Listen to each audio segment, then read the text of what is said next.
الإنسان العراقي منافق، الإنسان العراقي متعصب،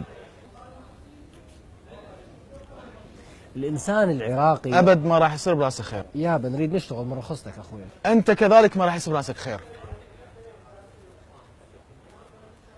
تعودنا نسمع هالكلام وصار اللي يقول أنا عراقي وأفتخر ما يظل واحد ما يحشش عليه وينتقده. راح أسولف لك سالفة وإذا بيها شيء غلط اكتب لي عندك غلط. العراقي لما يتزوج أصدقائه هداياهم تجهز له بيته كله، اللي عليه الثلاجة واللي عليه المبردة واللي عليه التلفزيون. هذه عندنا بالعراق. العراقي لما يوقع بنكبة ويموت له أحد في الكثير من محافظاتنا كل معارفه لما يحضرون للعزاء ينطوه أموال يسموها واجب حتى يشيلون عنه تكاليف مجلس الفاتحة وغيره. هذه عندنا بالعراق. النازحين بالعراق 3,600,000 نازح بحسب إحصائيات وزارة الهجرة والمهجرين. كلنا شفنا شلون الناس ما قصروا وياهم. أهل المحافظات حملوا سياراتهم أكل وملابس وفرش وبطانيات وحتى مستلزمات صحية يا شعب بالعالم مسويها. هذه عندنا بالعراق.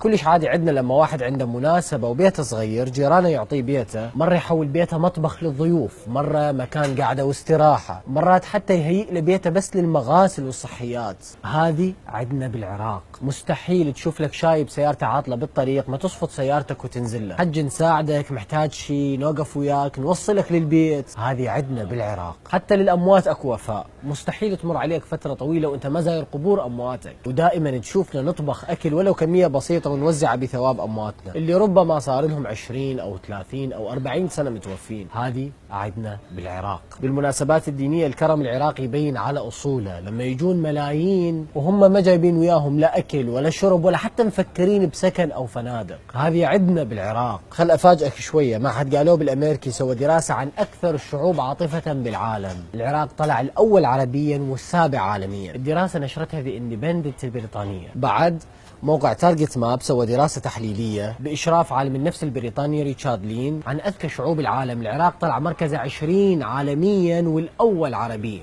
أرجوك أبوس راسك، كافي نحكي على أرواحنا ونحسس أنفسنا بالحقارة ونجلد ذواتنا. صح إحنا عندنا سلبيات وكل مجتمع ما يخلو من السلبيات، بس ثق إيجابياتك أكثر. هسا عندك استعداد تفتخر بكونك عراقي لو لا؟ إذا حسيت مجتمعنا محتاج لهذا الكلام سوي شير للفيديو، وإذا عندك صديق مثل هذا أبو النرجيلة اللي خبلنا قبل شوية سوي لها منشن. كل العراق